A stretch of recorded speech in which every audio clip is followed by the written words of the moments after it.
Mesdames et messieurs, bonjour, ici Armand Charret, bienvenue à l'émission À votre service, émission que l'on enregistre au Café Les Moulins Lafayette, ici directement à l'hôtel Le Germain. Alors, pendant l'émission, vous allez entendre un certain bruit, c'est parce qu'il y a du monde qui vient ici pendant que nous enregistrons. Alors, ils assistent en même temps à l'enregistrement de cette émission. Aujourd'hui, donc, dans le cadre de notre émission, nous allons recevoir M. Gaétan Fortin, qui est cocher et propriétaire de l'Hippobus, un véhicule que l'on voit ici tiré par des chevaux dans Baie-Saint-Paul, et ce pendant l'été, et il en est maintenant à sa 4e année. On va en apprendre davantage sur l'Hippobus ici à Baie-Saint-Paul.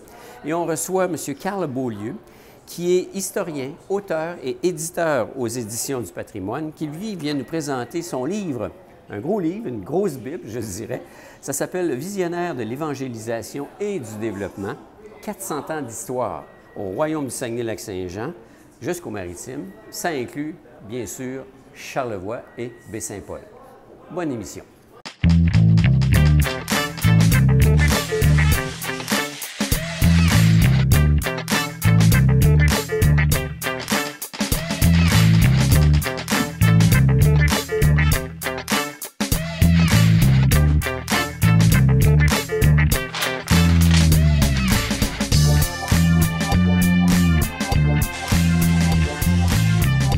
Alors, Gaétan Fortin, propriétaire et cocher, effectivement, de l'Hippobus ici à Baie-Saint-Paul. Bien le bonjour. Bonjour. L'Hippobus. Qu'est-ce que c'est au juste, là? Question de mettre la table. OK. Un hippobus, c'est un terme latin qui englobe, hippo englobe tout l'ensemble chevalin, cheval, véhicule, etc. Donc, c'est ce que je connais de mon latin, grec-latin.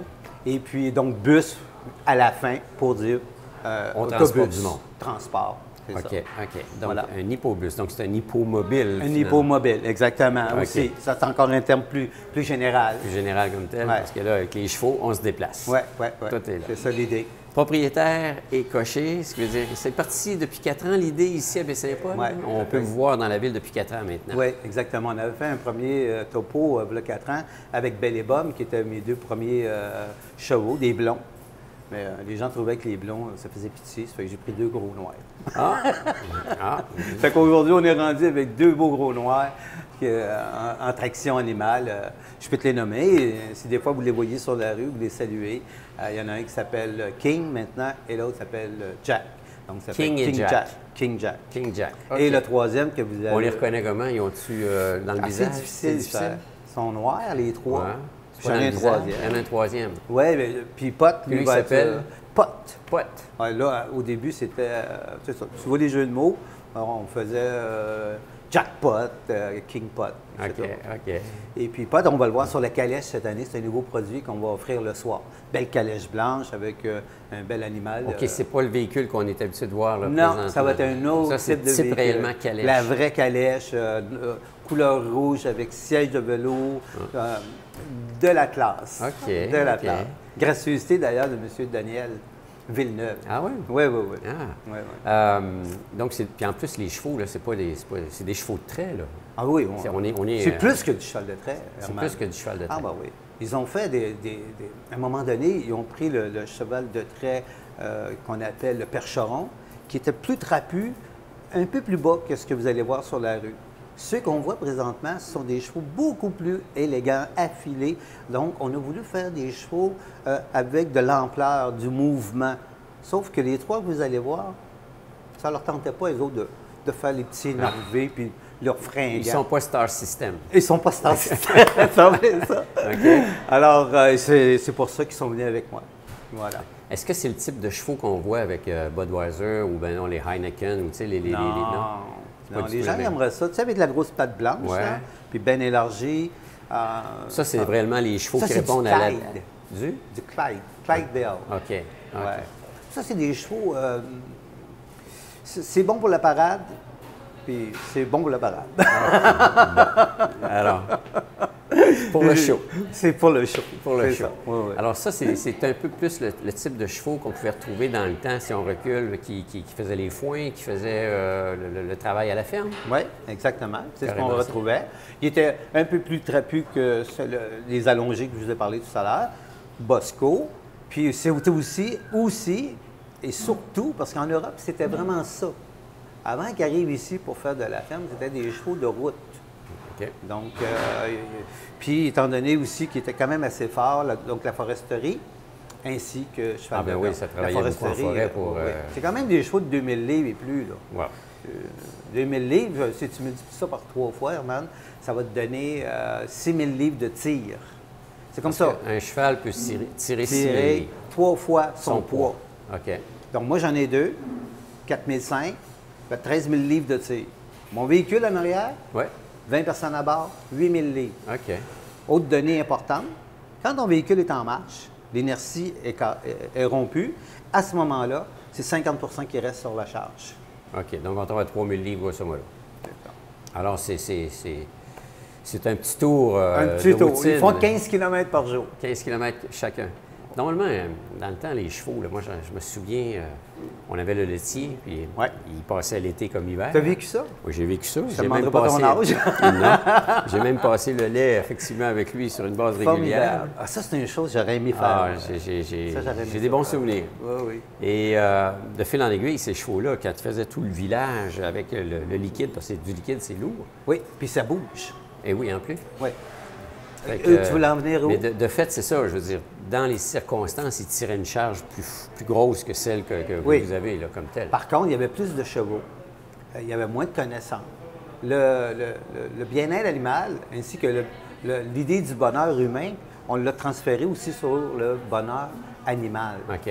Donc, certains de ces chevaux-là ont trimé dur. Ils arrivaient à 18 ans puis 15 ans, puis ils étaient déjà très C'est vieux. qu'on les appelait des chevaux de trait, là. Ça Ouais, travaillait. ils c'était travaillaient vraiment fort. travail, ouais. Puis il y en avait plusieurs.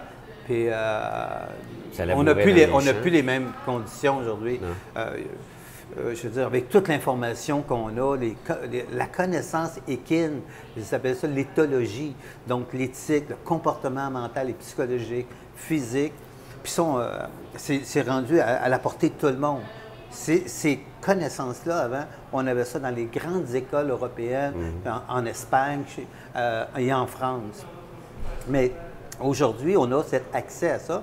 Et le fait que nous-mêmes, individus, on vit beaucoup mieux, on est plus sensible à notre qualité de vie psychologique, physique, je dirais même spirituelle, tout ça est englobé. Là. Et donc, on le fait aussi avec nos animaux, évidemment. Tu ne peux pas être fin avec toi, puis être amoureux, puis être bête avec les animaux. Il y a une dichotomie qui ne marcherait pas. OK, là. OK. À moins d'être problème majeur. Un cheval, la vie d'un cheval, ça peut vivre combien d'années? Bien, un peu comme je viens de te dire, c'est qu'autrefois, ils vivaient moins longtemps, comme nos ancêtres, les humains. OK. Puis aujourd'hui, ils peuvent aller jusqu'à 35 ans. 35 ans. 35 ans. Puis, petite parenthèse, en liberté, les gens, des fois, ils disent, puis je ne vais pas élaborer trop là-dessus, là, mais des fois, les gens pensent que s'il serait mieux à l'état sauvage. Premièrement, les chevaux qu'on a là, C'est Ça pas ne des vit pas. prédateurs, c'est tout l'opposé d'un prédateur. Oui. C'est des victimes. oui, Ils sont, ben, ils sont chassés. C'est un chasseur. Oui, c'est ça. C'est une proie. C'est une proie. Mais voilà. lui, à l'état naturel, tous les animaux qu'on a, les chevaux qu'on a là, mais on peut étendre ça à peu près tous les animaux domestiques que nous avons aujourd'hui, ça ne correspond pas au modèle du sauvage. Ils mourraient tous. OK. Ça ressemble plus à un zèbre. Un cheval sauvage ressemble à un zèbre ou ce genre de petit format, là, ou les chevaux mongoliens, ou quelques poneys dans des îles, je ne voudrais pas m'avancer, là, mais qui sont trapus. Alors, ces modèles-là vivent.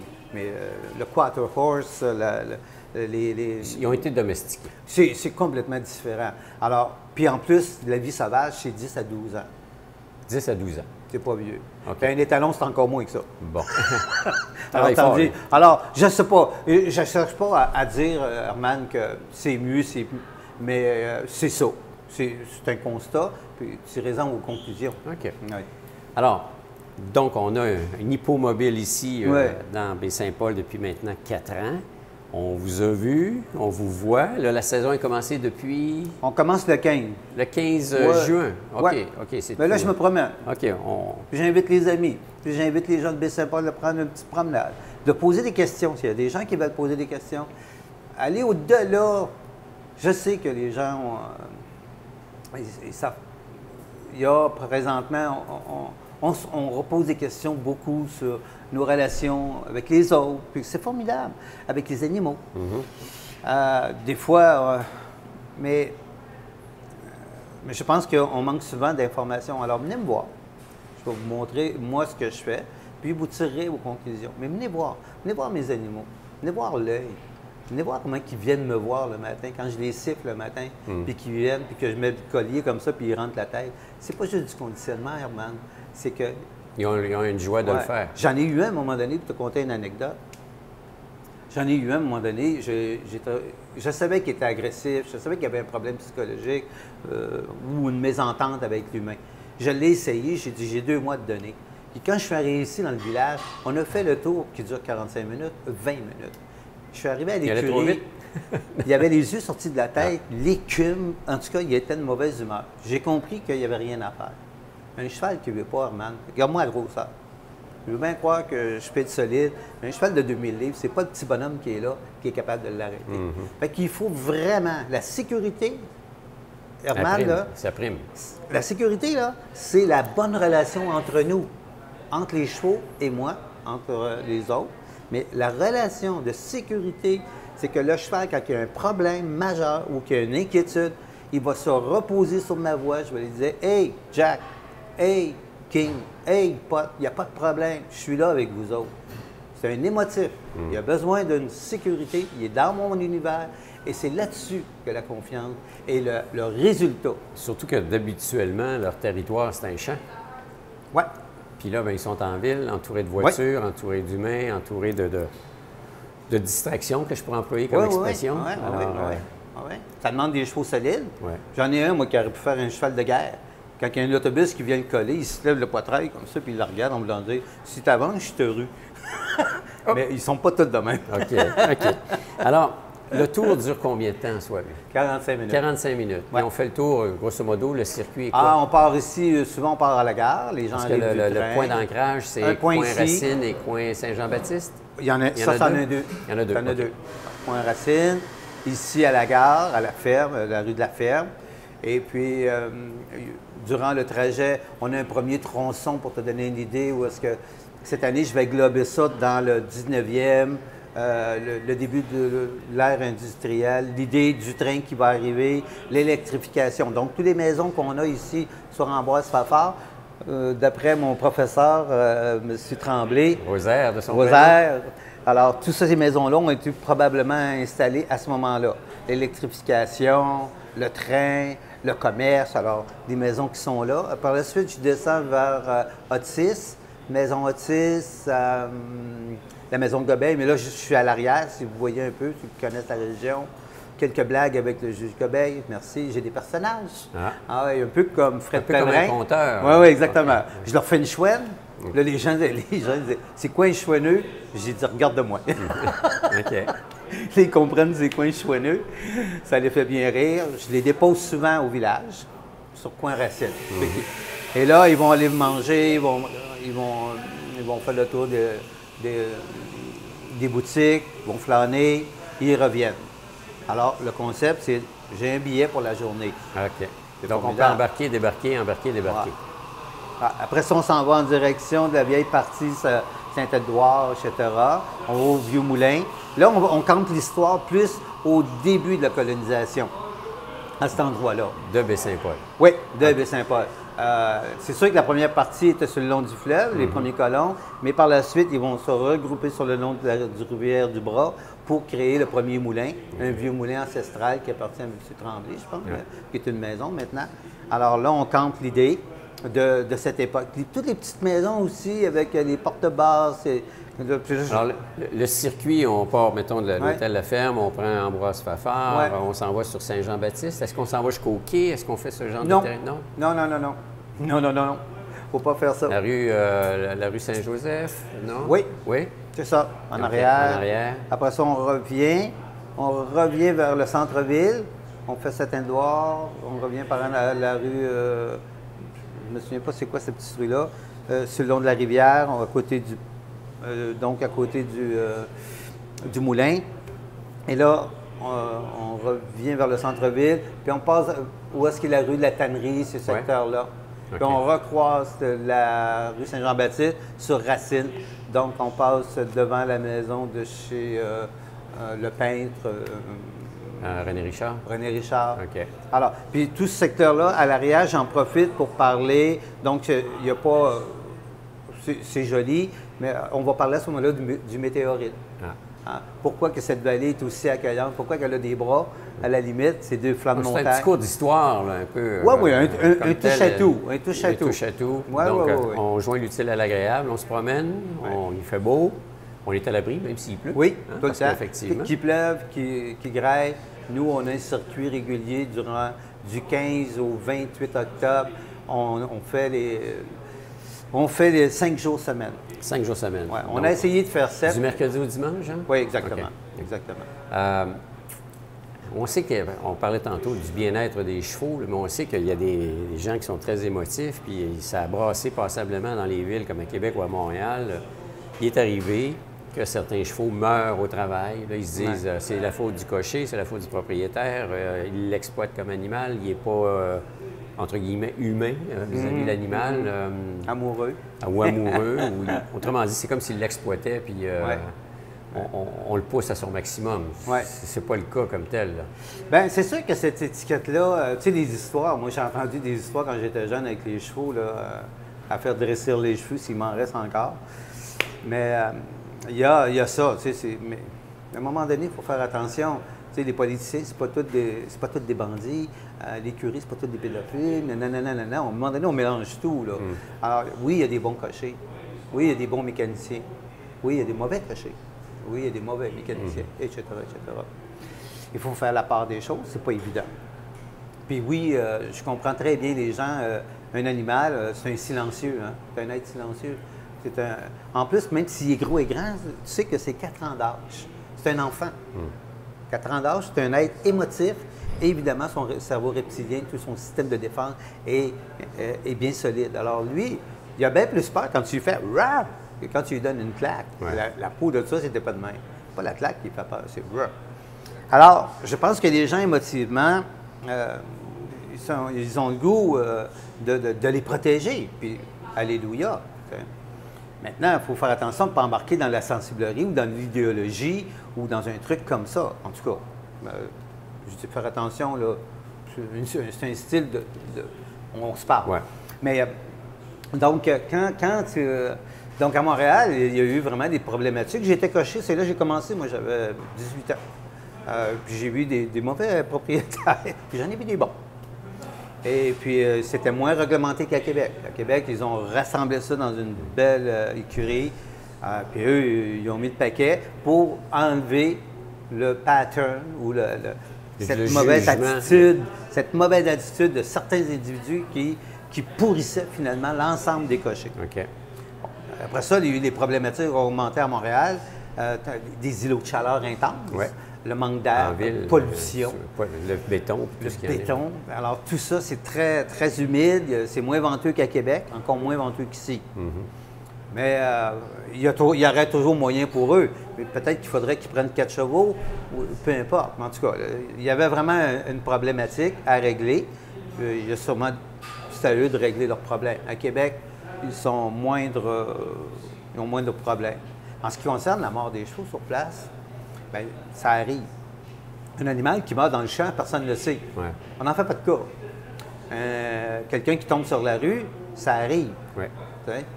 Un cheval qui tombe sur la rue, ça arrive aussi.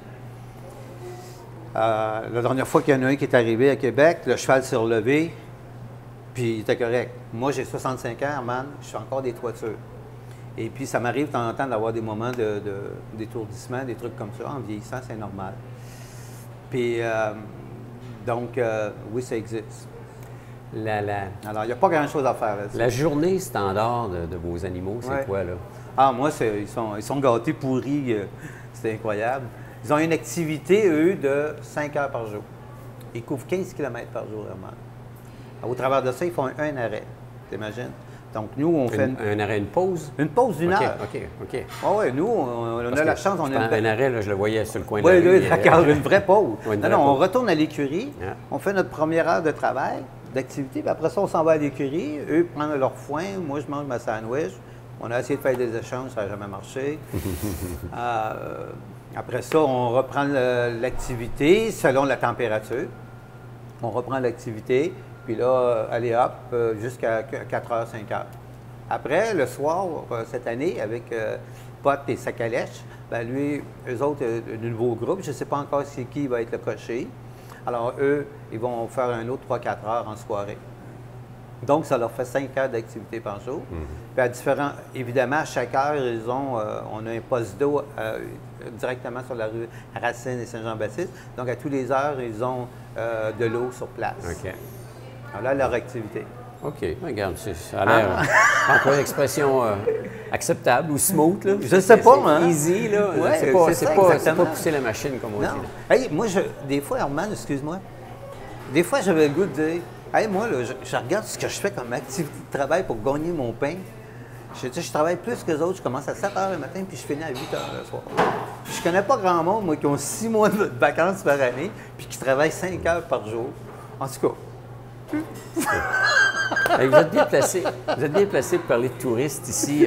Qui en soi est la clientèle qui embarque, qui décide d'embarquer, effectivement? Chinois. J'ai une part, évidemment. Il faut que les gens.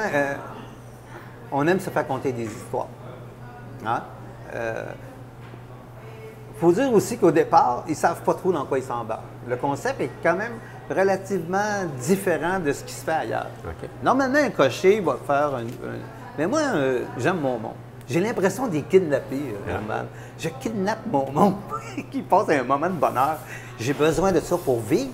J'ai besoin de ça aussi, de le partager. Fait que quand les gens embarquent avec moi, j'ai une petite tendance comme ça, d'être assez amoureux des autres. Puis, donc, je sens, puis on se sent les uns les autres, hein? On se scrute. Les gens ont de la finesse. Donc, ça demande un certain âge aussi. Quand tu es jeune, tu aimes ça avoir des affaires vite, fait que tu n'embarques pas avec des chevaux. Donc, on va avoir les familles, les petites familles, hein? Qui vont venir parents, enfants. Il va y avoir évidemment tous les gens là, qui s'intéressent à la culture. Donc, on peut parler de 40 ans en montant, mettons. Beaucoup d'anglophones? Les anglophones, oui. Ouais. Malheureusement, mon anglais n'est pas tellement bon, mais quand ils ne sont pas trop nombreux, ça va. Et quand c'est moitié-moitié dans mon hippobus, just too bad. Ah. Là, faire les deux en même temps, c'est quelque chose. Parce que je ne veux pas casser mon... L'atmosphère générale. Oui, cette joie de partager. Je suis assez égoïste là-dessus. Alors, de temps en temps, je leur dis, si vous embarquez, je ne ferai pas la traduction. Si par contre, ils ne sont pas trop nombreux et que je n'ai pas beaucoup de francophones, allons-y. Okay. Mais c'est vraiment un party. Hein. Ouais. Ça se bidonne dans mon Les anglophones le comprennent bien? Oui, ouais. Oui. Le fait de leur dire à l'avance, sur la rue, donc, il n'y a pas de kidnapping. Okay. Il n'y a pas de...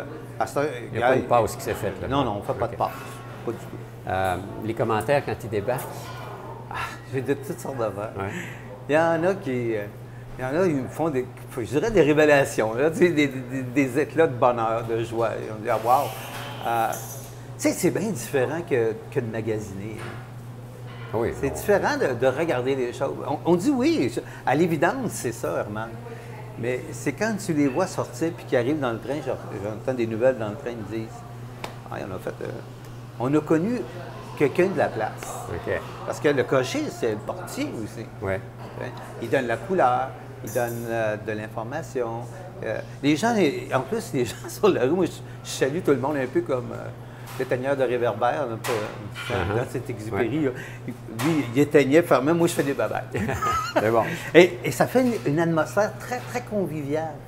Et c'est ça, là, les gens, le tourisme en général, c'est ce qu'ils apprécient le plus. C'est ce qui rentre le plus dans leur intériorité, puis qui va durer longtemps dans leur vie, quand ils vont rappeler. Exactement.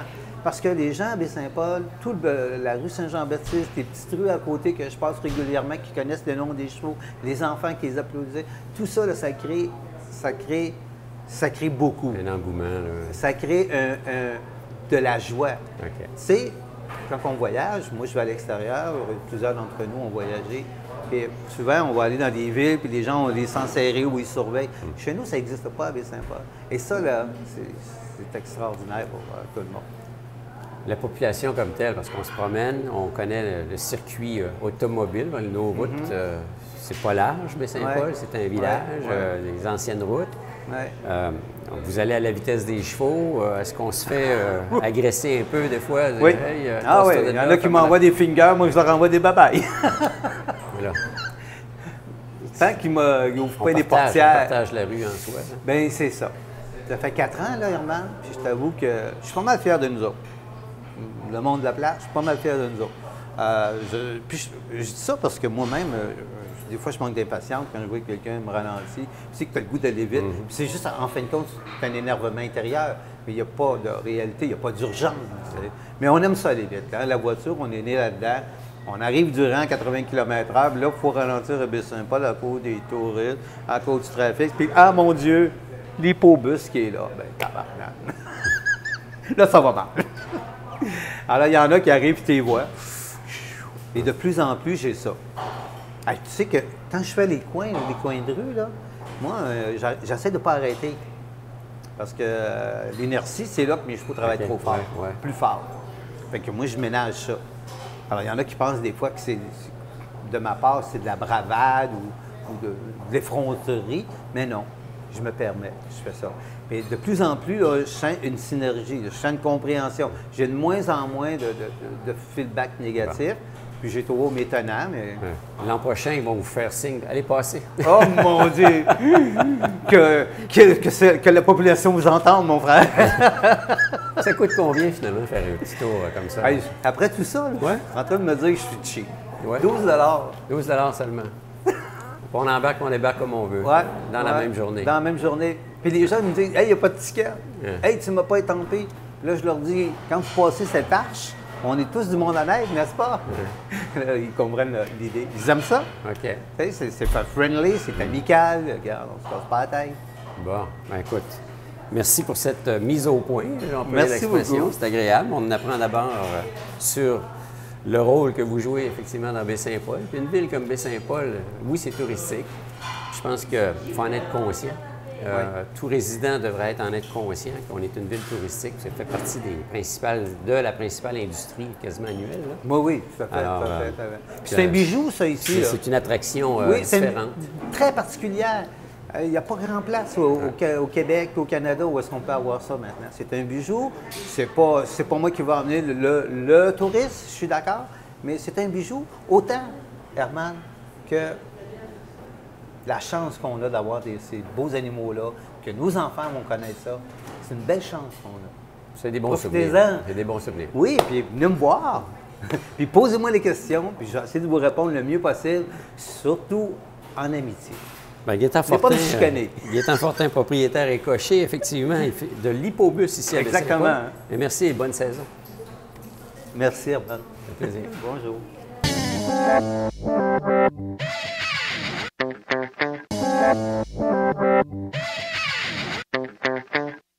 Alors, M. Carl Beaulieu, historien, auteur et éditeur, on ne sait plus trop comment vous présenter, mais vous avez plusieurs chapeaux comme tels. Là.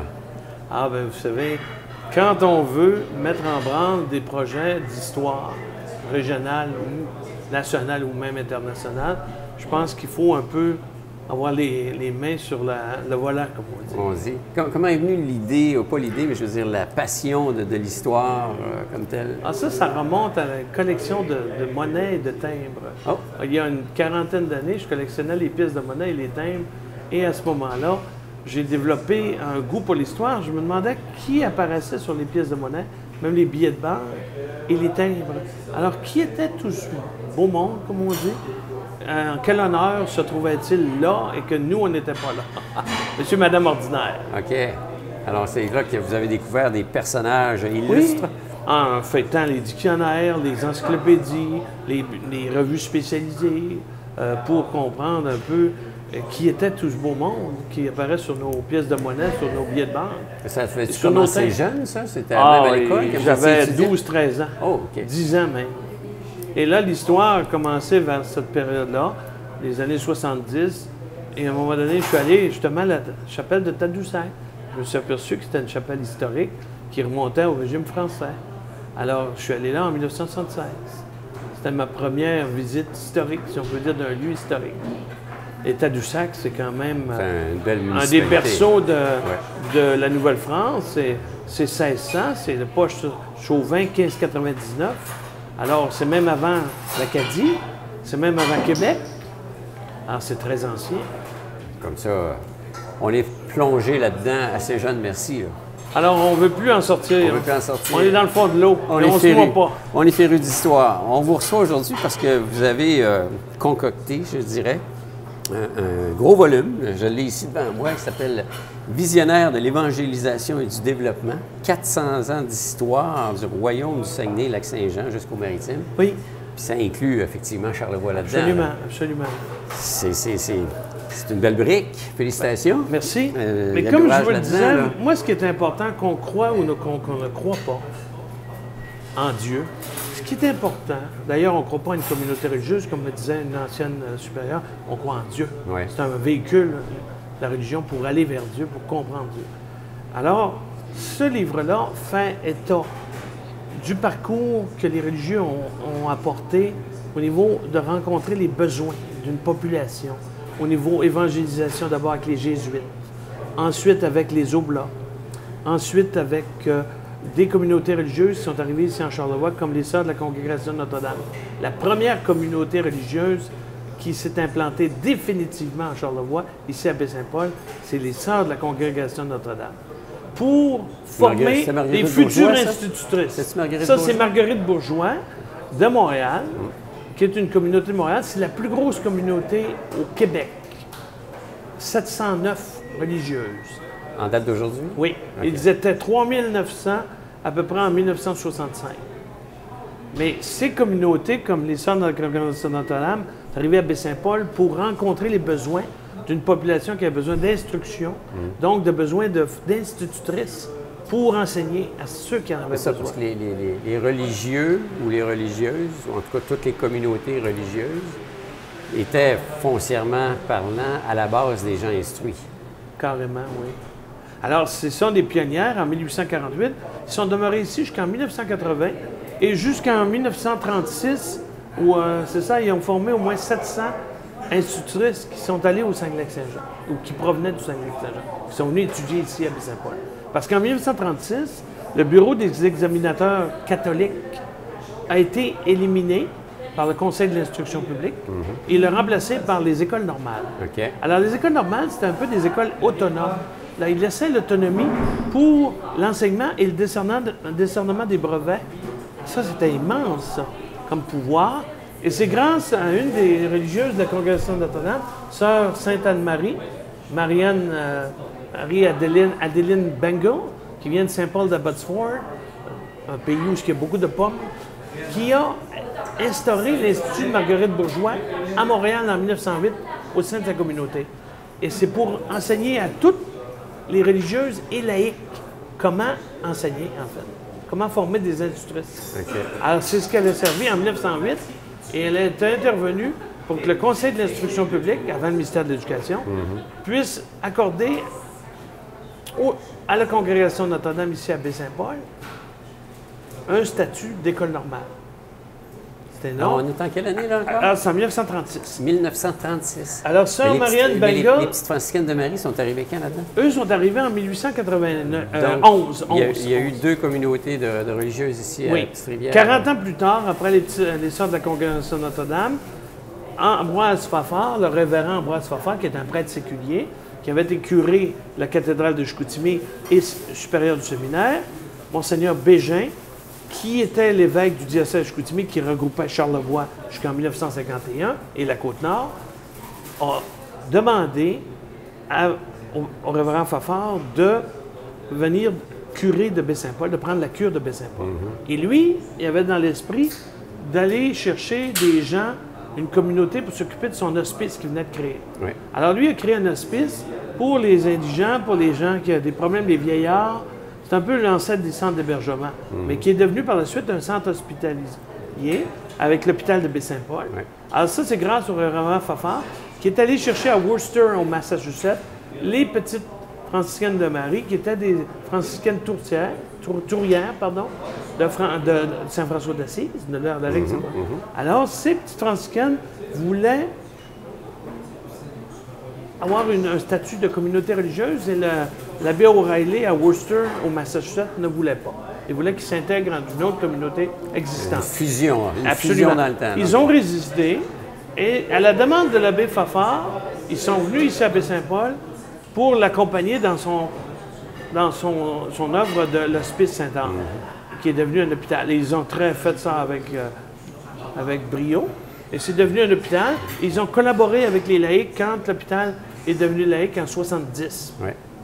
Et évidemment, il y a plusieurs livres qui ont été écrits sur des petites franciscaines. Parce que Donc, votre livre en soi, lui, il parle de 400 ans d'histoire. Oui, Donc, oui. c'est le rôle que ces communautés-là ou ces personnes-là... et de ces laïcs-là. Et de ces laïcs-là ont joué dans le développement de la région. ou l'évolution, effectivement, que les régions ont connue. Là, comme Et on sait que maintenant, le couvent, qui est en les mains d'une corporation mère, qui s'appelle Maison Mère, dirigée par Mme Gabrielle Leblanc, c'est 170 000 pieds carrés qui sont convertis en espace de vie, créatif. d'échange. Oui, il y a eu une belle visite libre en fin de semaine dernière Ah oui? pour que la population puisse Alors, venir ça s'est voir fait et en visiter. 2017. C'est un peu la ville de Baie-Saint-Paul qui est derrière ça. Ouais. Et c'est une belle vocation. Je pense que les sœurs sont heureuses de cette nouvelle vocation. Après, quand même, depuis 91, on sait, ça veut dire en 2017, ça fait 116 Ouais. ans. C'est quand même énorme. Et leur œuvre, avec l'espace conventuel, le couvent, le musée et la chapelle, qui est magnifique Oui. pour les concerts, va survivre, d'après ce que je comprends, en ajoutant des espaces pour d'autres fins culturelles, économiques ou socio-économiques. Effectivement, il appelle ça beaucoup d'échanges côté coworking, ce genre maintenant qui est un terme anglophone, mais Oui. qui est de l'échange comme tel entre entreprises et création et tout ce qui en est. Et c'est important de dire que les maristes à MLB ont joué un rôle aussi important avec aussi une école, un collège à la MLB, et il y a aussi les francs-maristes. Et l'autre communauté qui a été à la MLB, c'est les Sœurs de la Charité de Québec, qui ont fondé l'hôpital Saint-Joseph. Là-bas. En fait, ils ont pris charge de l'hôpital.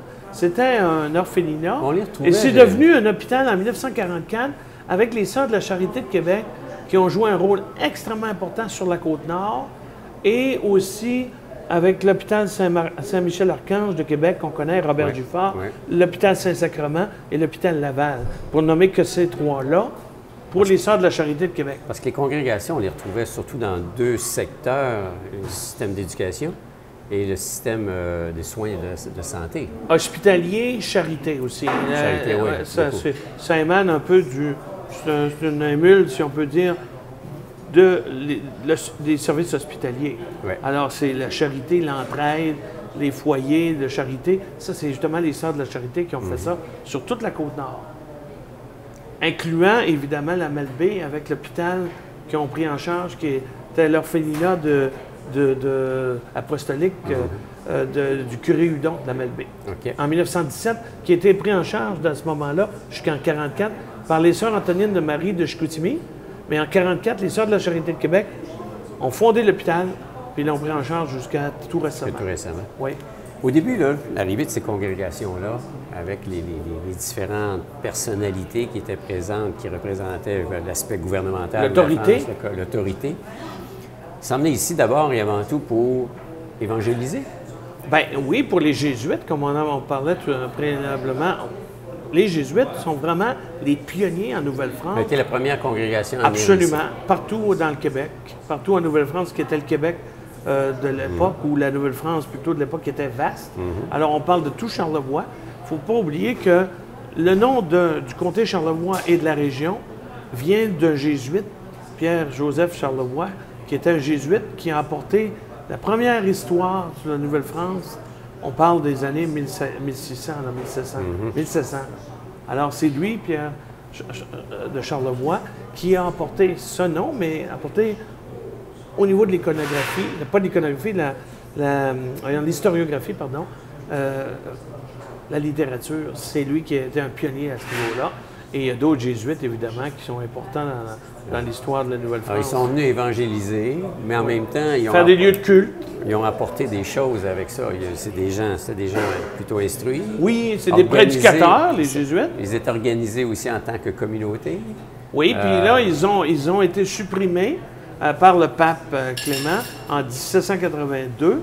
Mais comme je disais tantôt, Monseigneur Briand, qui était archevêque de Québec, dont Charlevoix dépendait, parce que Charlevoix n'avait pas de diocèse à l'époque. Ouais. Bon, on est toujours sur la capitale nationale, C'est de ça. toute façon. Alors, Charlevoix n'avait pas de diocèse, et c'était le Québec qui était finalement au niveau religieux l'autorité.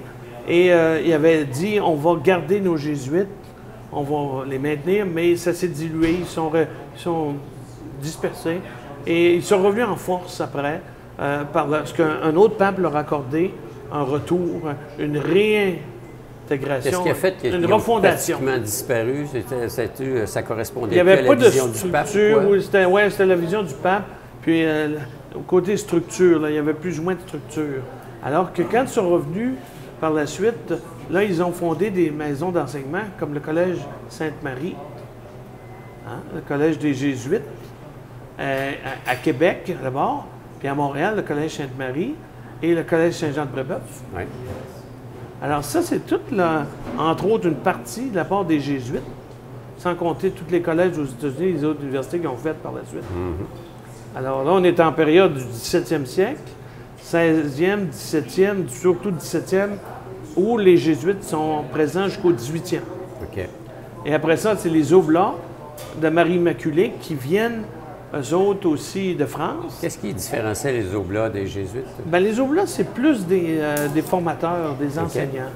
Les Oblats, c'est l'éducation, eux autres. Tout simplement, principalement. Oui, mais ils ont quand même évangélisé beaucoup. Ils ont été surtout des missionnaires. Bon, c'est pour ça qu'ils s'appellent missionnaires Oblats de Marie Immaculée. OK. Alors, c'est d'abord des missionnaires, mais qui sont devenus des éducateurs. Alors, Ils allaient instruire. Absolument. Alors, ils ont eu des endroits, des lieux d'instruction, surtout au Saguenay-Lac-Saint-Jean. Pas en Charlevoix, ce que je cherche. Ici, ça a été du missionnariat jusqu'à l'île d'Anticosti, Natashquan. Et ceux qui ont pris la relève, c'est les eudistes par la suite, dont justement Monseigneur Blanche, qui a fondé des collèges à Caraquette, un séminaire, un collège, pour les Acadiens, et à Church Point, qu'on appelle Pointe de l'Église, en Nouvelle-Écosse, près d'Halifax, l'Université Sainte-Anne. Le territoire était vaste. L'Université Sainte-Anne. Et sur la Côte-Nord, il a fait ériger l'église de Sept-Îles, la cathédrale de Sept-Îles, qui a brûlé malheureusement par la suite. Et au Saguenay-Lac-Saint-Jean, il a fait ériger la paroisse Sacré-Cœur au bassin. Alors, tout ce beau monde-là se promenait selon les moyens de transport du Absolument. temps. Alors, les eudistes, c'est Saint-Jean-Eudes, aider. L'entraide, c'est vraiment les eudistes et c'est l'éducation. C'est un peu de tout, finalement, les eudistes. On fait de l'enseignement, de l'évangélisation, de l'éducation, c'est ça, et de l'entraide aussi. Alors, Saint-Jean-Eudes. Et par la suite, il y a eu les Maristes, dont le fondateur ici en Amérique du Nord, le frère Cécidius, son vrai nom Régis Bruyère, qui sont venus aussi un peu en même temps, un peu avant les Jésuites, mais c'est tout dans le contexte, en France, de la Révolution d'abord de 1789, et qui a amené la fondation, bien, il y a eu la fondation des Maristes. Après ça, les eudistes ont été fondés à peu près en même temps. Et ensuite, après ça, ça a été c'est ça. Ces communautés-là sont venues ici parce qu'ils ont comme été chassés de France, expulsés, en raison de la laïcisation de l'État, qui ne leur laissait plus les mêmes pouvoirs, les mêmes structures. Alors, ils ont été demandés ici par les prêtres, les évêques, des diocèses. On a besoin de renfort, on a besoin d'aide. Oui, de renfort suite au départ vous êtes les bienvenus quand ils ont été chassés de l'autre côté. Les Oblats, les eudistes, les Maristes sont venus faire de l'éducation, de l'entraide, un peu de tout. Puis il y a eu là-dedans beaucoup d'individus qui étaient des... il y a eu des laïcs aussi. Des laïcs. Entre autres, la Donahue, les Donahue, les Irlandais. Il ne faut pas oublier, ici à Clermont. Alors, les laïcs ont été extrêmement importants, puisqu'on a encore une usine qui envoie quand même 150 personnes à Clermont, qui est la papeterie Donahue, qui est maintenant produit forestier résolu. Alors, donc, on va rendre hommage à M. Garneau, justement, qui a aidé ce laïc-là à rebâtir l'ancienne presse, l'ancienne Donahue, qui était fusionnée avec Abitibi-Bowater et tout ça. Le mélange entre les laïcités et les religieux à ce moment-là, parce que dans le fond, on regarde le Québec d'aujourd'hui, c'est tout ce beau monde-là qui a façonné ce qu'on est devenu aujourd'hui. Absolument. Il y a eu une très bonne collaboration, entre autres à Jonquière, je pense au Collège classique qui est devenu le Cégep. Alors, les Oblats ont fondé le Collège classique. Il a été Lucien Bouchard, d'ailleurs, et Bernard Anger, ancien sous-ministre du Revenu, pour justement enseigner. Et par la suite, quand c'est devenu la réforme de l'éducation, c'est devenu la création des cégeps, bien, les Oblats sont devenus les premiers directeurs du cégep de Jonquière et ça a continué après ça avec les laïcs. Alors, on a fait une belle transition et même une belle collaboration pour vendre le cégep aux laïcs par la communauté des Oblats. C'est pas rien, ça. Alors, on voit que les Oblats ont toujours voulu que leur œuvre continue, comme les autres communautés religieuses, Congrégation Notre-Dame. On crée quelque chose. Franciscaines de Marie, voyez-vous. On pense à la pérennité, à Absolument. quelque part, à un moment donné, il fallait qu'ils pensent à ça. Sans dire les modes, c'est les tendances ou c'est pas les perceptions, les croyances qui changent avec le temps. Là. Ah oui. C'est la raison aussi d'une la consommation effrénée, etc. Ouais. D'autres religions qui sont peut-être les plus vertes, si on peut dire. Disons que les objectifs ne sont pas les mêmes. Non. Malheureusement, c'est moins humain à quelque part. Oui, c'est ça. Tandis que le industriel. côté humaniste, c'est le père Denis Paquin, Oblat, ancien supérieur de la province, justement, des Oblats et Marie Immaculée au Québec, qui m'a dit « Pourquoi tu ne ferais pas que l'apport des figures humanistes? » Alors, il parlait évidemment des religieux comme lui, mais visionnaires. Visionnaires pour montrer qu'est-ce qu'ils ont apporté depuis 400 ans et comment ils ont soudé ça, si on peut dire, intégré ça avec les laïcs qui ont pris la suite. Alors, ça n'a pas été évident, évidemment. C'est un tour de force. Alors, on retrouve 400 ans d'histoire. Ah oui, à travers toutes les œuvres des communautés des laïcs. Évidemment, à Charlevoix, il y avait des bâtisseurs, comme je disais, les Donahue. Si on monte sur la Côte-Nord un peu plus loin, à Bécomo, le colonel McCormick, qui a fondé Bécomo, qui était un visionnaire, qui avait fondé une entreprise de pas des papiers en Ontario avec une compagnie de navigation, puis il a poursuivi la même chose à Bécomo pour alimenter ses propriétés journalistiques de Chicago Tribune. Et finalement... Alors, c'était un philanthrope pour acheter des tel. terrains dans les années 20 à Bécomo, puis attendre le bon contexte pour que ça devienne une ville en 36.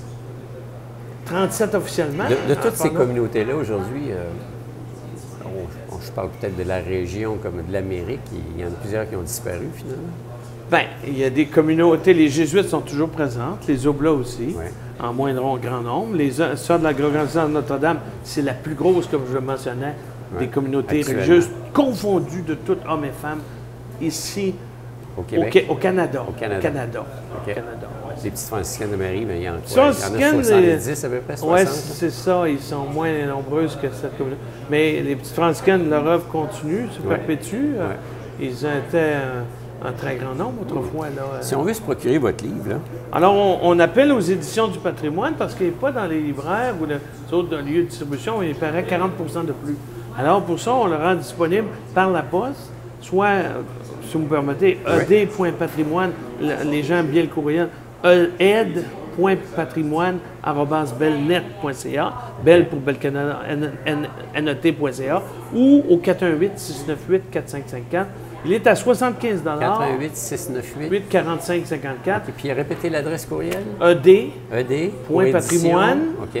Oui, ed.édition patrimoine, Ouais. au singulier, @belnet.ca. OK, c'est Bell bon. Canada, donc Belnet. Ouais. Tout ensemble, .ca. Belnet.ca. Et c'est 75 pour l'édition régulière, 175 pour l'édition de luxe, qui est avec boîtier, évidemment. Ici, on a une photo du cardinal archevêque de Québec, le cardinal Dolan, irlandais, qui regardait mon livre, justement, que je lui ai donné à New York en 2014, Ben, qui est de l'archevêque de New York. Et cardinal, un des cardinaux qui a choisi le pape actuel, alors, qui est un jésuite, d'ailleurs. si on veut en apprendre, effectivement... Les Murdoch, sur, les McCormick, les grandes personnalités, oui, les grandes communautés. qui ont été un peu les philanthropes de cette époque-là. Jusqu'à maintenant même. Alors, c'est des philanthropes, des gens qui croient... Ça vaut son pesant d'or. Ben, au moins 5 livres, ça peut au-delà de... Puis aussi, ben, il y a on va faire de l'exercice en lisant. Il y a beaucoup les grands, j'appelle les grands guides de la foi, qui sont les évêques. Ouais. Parce que les évêques, le diocèse de Chicoutimi comprenait jusqu'à 1951 tout le territoire de Charlevoix et de la Côte-Nord. Tout le territoire de Charlevoix et de la Côte-Nord. Ça, c'est justement, si vous me permettez, il fait du cabotage. C'est le Jean-Joseph qui est sur le Saint-Laurent, qui est à Bécomo. Okay. Il fait du cabotage sur tout le Saint-Laurent, qui a relancé le cabotage récemment, en 2015, je crois. Ah, ça, c'est la propriété du groupe riverain d'Arvida. Alors, c'est des gens, des laïcs, qui font ils ont des bétonnières jusqu'à Sept-Îles, à Saint-Pascal. J'imagine qu'ils font le transport de d'autres produits que leur... Plusieurs de ces laïcs-là ont été instruits par les différentes communautés. Là. Oui, forcément. Oui, forcément. Il y a des gens comme... on pense au général Thomas-Louis Tremblay qui commandait le 22e régiment, qui était quelqu'un de Chicoutimi, qui était à Québec, était formé par les frères des écoles chrétiennes. Au Mont-Saint-Louis, à Montréal. Il est devenu ingénieur à Kingston. Avec Trudeau, père, qui était au collège. Au collège Jean Brébeuf, qui a été fondé en 1928 par les Jésuites. Voilà. Alors, Pierre-Éliott Trudeau a été formé par... C'est ça, il y a plusieurs leaders qui, effectivement, ont côtoyé ces communautés-là. C'est plein. Ils ont été formés dans leur vie et instruits par le fait même. C'est ça, puis voyez-vous, je disais les évêques...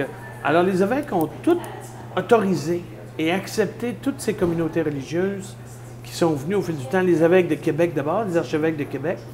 Et après ça, ça a été l'évêque du diocèse de Chicoutimi, les évêques du diocèse, dont Monseigneur Bégin, qui est le plus marquant, je pense, parce que c'est le premier évêque, le deuxième évêque du diocèse, mais celui qui a autorisé les petites franciscaines à venir ici, à s'établir ici, qui a nommé l'abbé Fafard comme curé de Baie-Saint-Paul. Et ce qui a fait que Baie-Saint-Paul est ce qu'il est aujourd'hui? Bien, le curé Fafard était un visionnaire dans le sens qu'il a établi les structures, une centrale hydroélectrique, une ferme que les petites franciscaines ont développée. Il a commencé avec des petits bâtiments au fur et à mesure.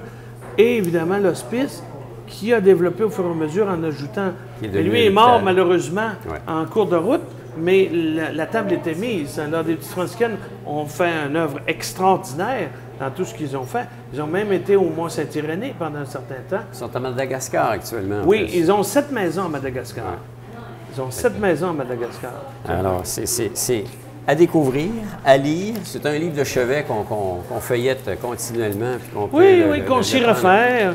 Puis, comme je dis, leur héritage n'est peut-être pas perceptible à première vue, mais si on regarde les petites franciscaines, si on regarde les institutions d'enseignement supérieur, comme je disais, par les sœurs de la Congrégation de Notre-Dame, sœur Sainte-Anne-Marie, bien, toutes nos institutrices, là, ils ont été formés jusqu'en 80 par cette communauté-là. Et ça fonctionnait bien, hein? Bien, écoutez... On ne serait pas dans le problème. Nous-mêmes, on a été formés par ces institutrices. Côté éducation, présentement, on regarde les essais qui se font à droite et à gauche. On essaie plus que... Il y avait une structure, une organisation. Sans être méchant, on essaie plus qu'on concrétise. On savait nos leçons quand on sortait de là.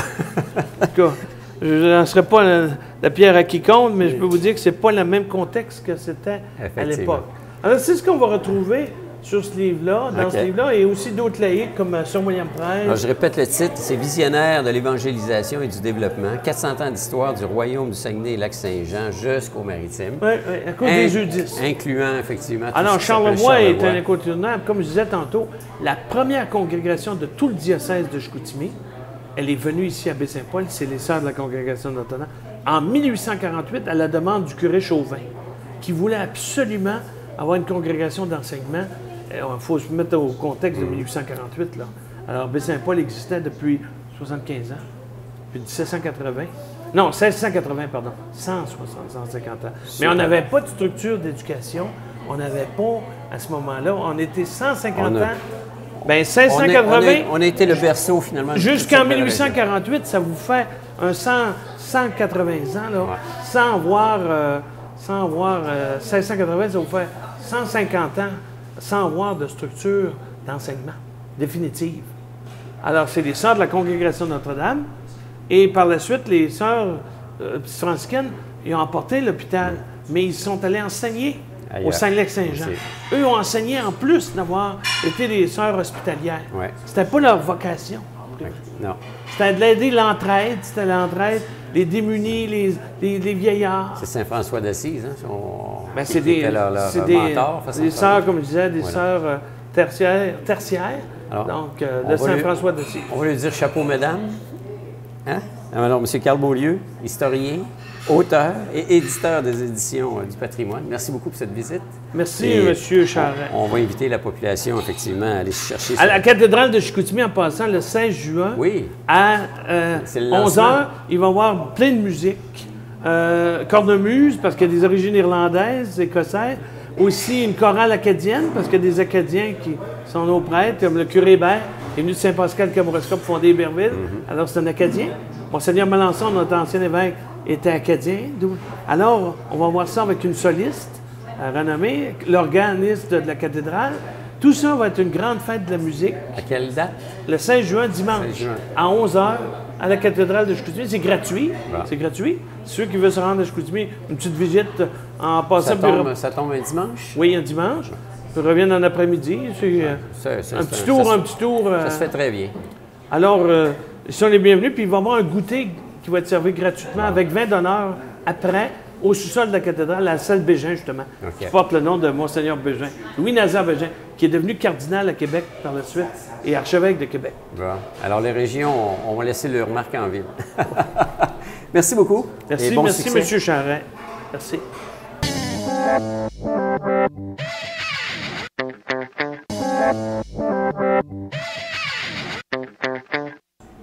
Alors voilà, une autre émission qui s'achève. Merci à nos invités.